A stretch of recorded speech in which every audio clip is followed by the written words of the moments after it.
The independence debate is not holding back business confidence in Scotland, according to the chief executive of RBS. In an exclusive interview with Scotland Tonight, Stephen Hester says banks will adjust to the political settlement rather than the other way around.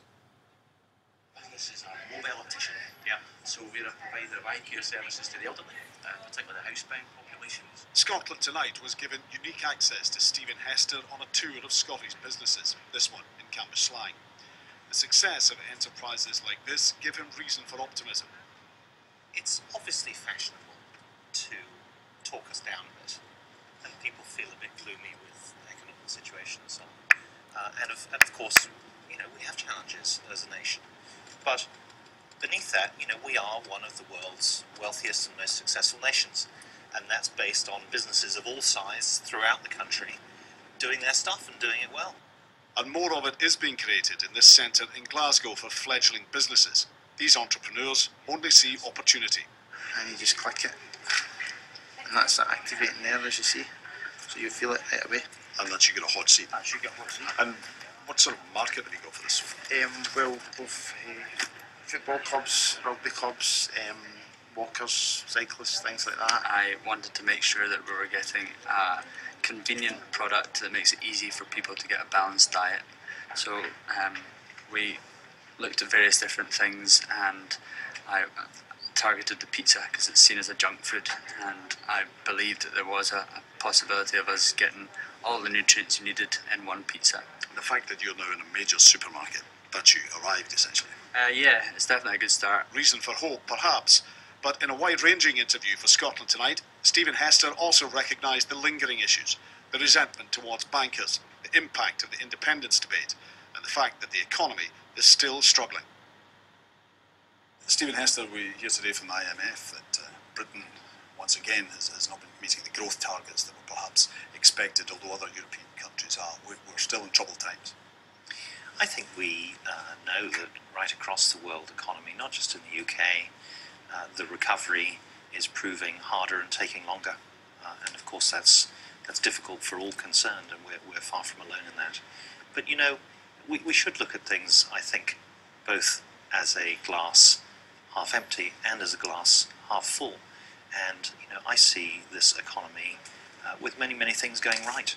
We're a wealthy economy, we're one of the world's most developed nations. We have huge strengths in all sorts of different industries, and we're seeing here today we have huge strengths coming up at the bottom of our country. So I think that what we've got to do is take the strengths we've got and develop them, and if we concentrate, I think, on the positive, on that positive action, we'll be all better off. There's an extra factor in Scotland, of course, the independence referendum. How is that going to impact on any recovery, do you think? Is it causing a lack of confidence in business communities? I think at this stage there is little evidence that the independence referendum is, if you like, causing people to hold back. Now, that might change as the thing becomes more real. So, of course, what's important for both sides of the argument is to develop a clearer account for people as to what independence or not independence actually means in practice. And I think it won't be until that process happens that you'll be able to have a clearer view of how people are reacting to it, both, of course, in their capacity as voters and in terms of the impact on the economy. If independence were to happen, there'd be questions over where would RBS, based in Edinburgh, would it continue to be based in Edinburgh? I take the view that we operate in lots of different places. Scotland is, of course, our heartland, and we operate within whatever the people and the politicians decide are the rules of the land or the rules of the road. And so we're not going to get involved in a political debate. Whatever the outcome, we will operate our business as well as we can, serve our customers as well as we can, and of course some of the details will impact us in an important way, but I think at this stage this is a political question and should be addressed as such. One political issue that has been raised by, was raised by Miliband last week, it's been raised by many other people, is this splitting of the banks from retail and investment. Where is RBS in that? RBS, as we all know, had to change a lot because it became a poster child of many of the things that had gone wrong in banking. And so we've also had to focus a lot on what needed to change and how best to do it. And I would say to you, I think that there are two big things that banking needed to do. First of all, it needed to recreate trust in the safety and soundness of banking, and also develop with government the mechanisms so that if a bank gets into trouble in the future, that governments don't have to put in money, but rather private sector puts in money. That process is very well advanced. It doesn't require changing the size or the shape of banks, but it requires many other things, which RBS has been doing as one example. We are massively safer and sounder than we were a few years ago. Still some more work to do, but we're well on that road. The other sets of things that we all need banks to do is to make some cultural changes, some behavioural changes, so that banks more of the time are seen to be clearly in business to serve customers well. Of course, we need to be successful businesses ourselves, but it must come from serving customers well. And so also those cultural or behavioural changes are true across all different kinds of banks and all different kinds of countries. But investment is based on risk, arguably. Retail is based on service. Can the two still operate together? You know, there is nothing in banking that doesn't have risk. If I give you a credit card and you lose your job, you might not be able to pay back my credit card. If someone has a mobile bank account and a hacker hacks into it and tries to take the money, there's a financial risk in that, just as there is if we're doing a foreign exchange transaction to help a farmer hedge support payments. So I think it's a complete myth to say that some kinds of banking don't have risk and others have risk. Banking is about, if you like, socializing risk.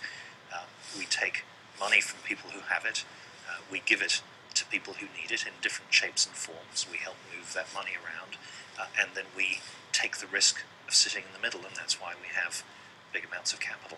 So let's not pretend that banking is ever risk-free. It is risky, but it needs to be managed, and it needs to be managed, of course, in a better way than was done in recent years.